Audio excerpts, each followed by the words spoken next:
Good morning everybody and welcome back to my channel. Thank you so much for tuning in. If this is our first time meeting, my name is Beck and welcome. Here on my channel every Friday night I upload tips, tricks and parenting hacks, and tonight is all about the dummy. So if you like what you see, please feel free to stick around and hit that subscribe button. It really supports my channel, and let's get to it.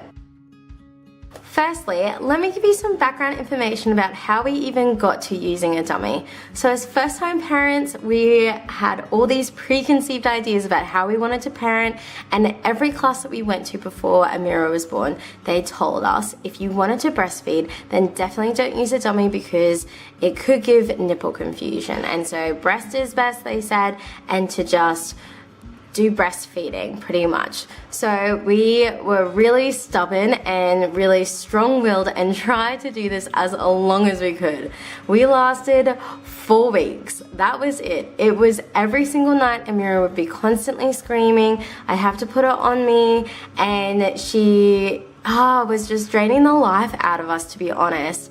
And one night it had just reached its pinnacle, and I looked at Mick and Mick looked at me, and we both were like, let's get the dummy. So we tried to find a dummy where it kind of looked as close and as natural to me as we possibly could get, and we introduced it, and literally it wasn't even in her mouth. It was like just touching her lips. She sucked it in and was just so soothed by it, and happy baby, happy mum and dad. It was amazing.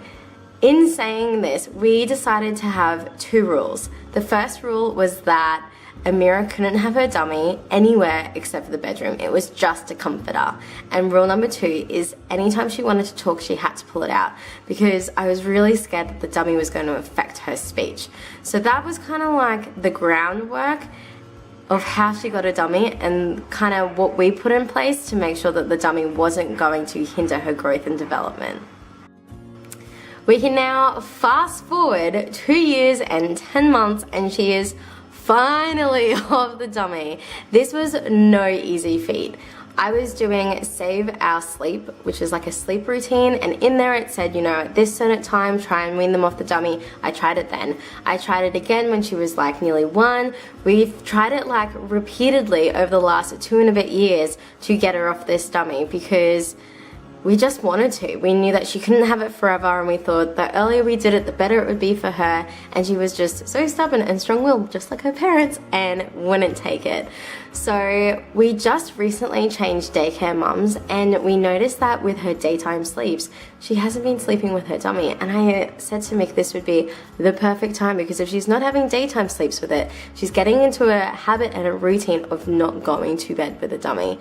And the thing is, we knew that she could sleep without it because she's done car trips where she's been tired and gone to sleep.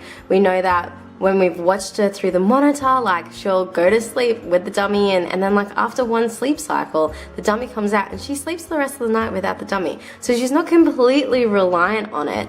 And so we thought, no, now is the time. So one fateful morning, I walked in to give her bottle and the dummy was on the floor.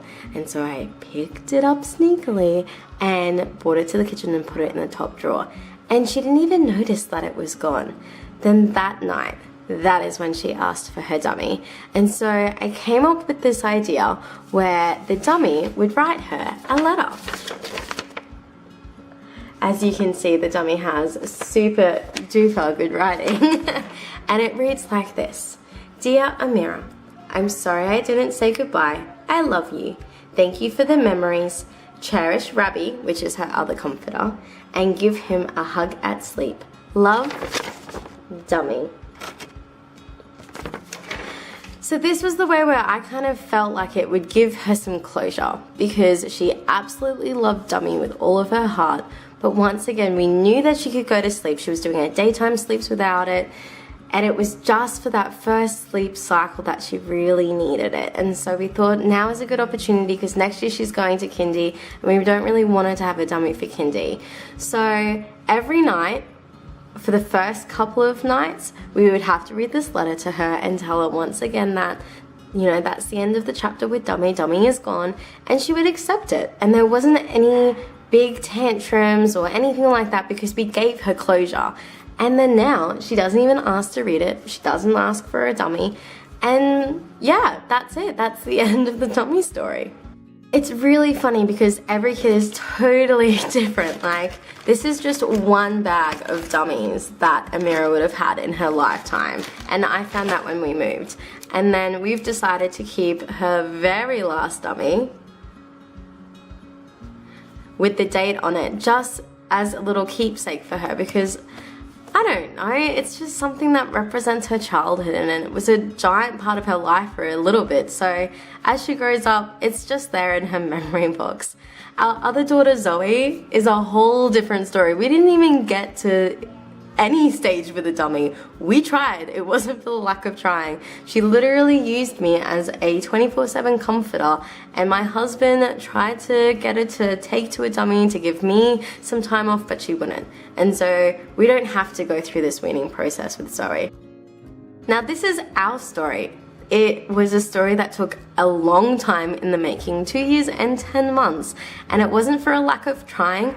And I'm sure there are some kids who will just naturally give up their dummy. There are some kids who will be reluctant to give up their dummy. I know I didn't give up my dummy until I was 5. So Amira's definitely done better than I did. And if it's not a big thing for you, then by all means, you don't need to force yourself or feel like there's any pressure to do this.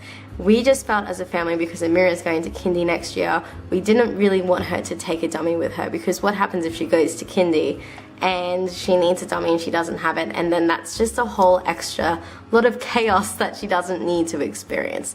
So this is what felt right for our family, but I would love for you to comment below if you've done this dummy weaning journey before, to comment with your strategy and your story, because I would love to hear it. And I know that if we have more kids and this strategy doesn't work with them, I would love to try one of yours, because this parenting gig doesn't come with a rule book. We only have each other. So if you've liked this video, please give it a thumbs up, because it really supports my channel. And don't forget to hit subscribe if you haven't done so already, and tap that bell to get notified. And I'll see you in the next video.